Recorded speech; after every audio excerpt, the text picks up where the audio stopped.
Welcome to Tues with Todd. I'm Todd Strange, mayor of the great city of Montgomery. Today we're in front of a house that is part of the blight and dilapidation that we have in Montgomery. And you've seen a lot in the news lately about our efforts. We've just finished 435 structures being taken down because they ruin our neighborhoods. And we've just developed some new software techniques to take all the data that we have available to us to kind of be a predictor of where these dilapidation and vacant houses are going to be. Chris Conway is the Director of Public Works, and he's, as I said, been leading the charge at Smart City. Chris, talk about the program that we've put in place and what we hope to do and how it's going to be used to make our neighborhoods nicer and cleaner and our whole process more efficient. We've talked about before, it's a difficult task to try and investigate 83,000 potential vacant properties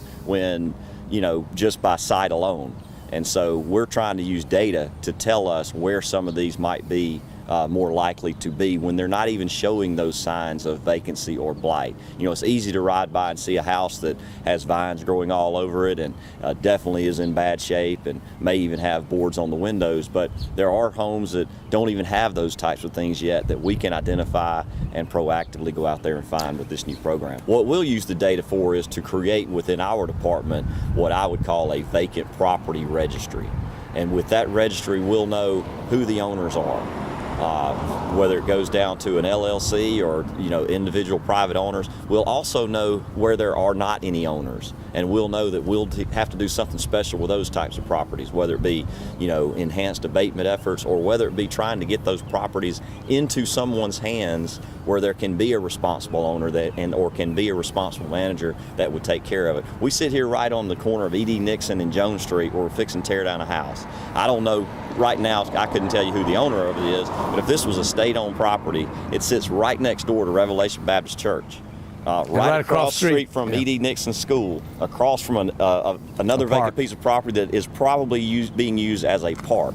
And as this piece of property is torn down, it can be either made something more productive again, it can be made a home again, or it can be used as part of all of these things that we just mentioned that are contributing and look very good in this area, except for the blight that's right on the corner. Take the viewers through an abbreviated summary of the process, because it just doesn't, we say it's dilapidated, we go out and tear it down. Now, there is a process, we got legal notification. Just briefly talk about that. Right, so our process on demolition is actually through state statute 1153B. What we do is we notify the owner of record, whoever the county shows as the owner of that property. We give them a 60-day notice that says you need to either repair this structure or demo it yourself. So they have 20 days to appeal to us within that 60 days.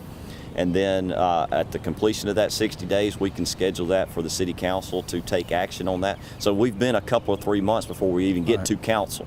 Right, so everybody's had their day in court, so to speak, and once it goes to council and once they approve it, then we can assign that to an abatement agent. They bid on that, take the lowest bidder, and we assign that out, and then they have a certain time frame that they have to tear that down. Talk about the budget. I know about 3 or 4 years ago we put some money in the budget at the request of the city council. That's up to $500,000 or $600,000 now. So what this is on a residential. We have commercials that properties that we have to get down. So what's our budget to do this, and what would it take from the beginning identification to actually tear down? Right, so I think we started off in that first year somewhere in the $250,000, $275,000 range. That has grown to over $400,000. The bulk of that we've been able to apply directly to our efforts in demolition.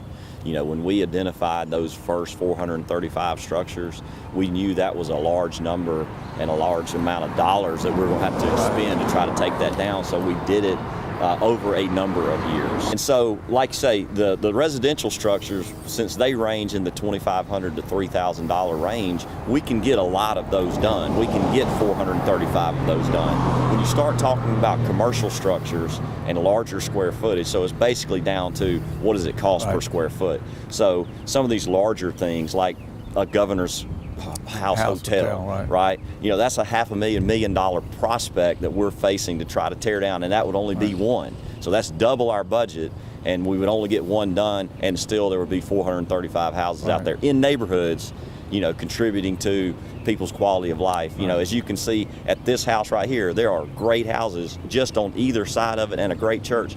This is where we want to spend our money and make the most impact. And this is a disservice to this community. Absolutely. Tracy Larkin has been after this for a number of years, and he really has challenged us to do the right thing. We're on the path of doing the right thing, and it's all about having quality neighborhoods. It's all about having our neighbors here really feel good about their community, because these lead to unsafeness, and so we want to have a city that's made up of these great neighborhoods that we're all proud to call home. And Chris Conway and his folks are really leading the effort, leading the charge, not only with human power, but also with technology to have a more efficient and better process.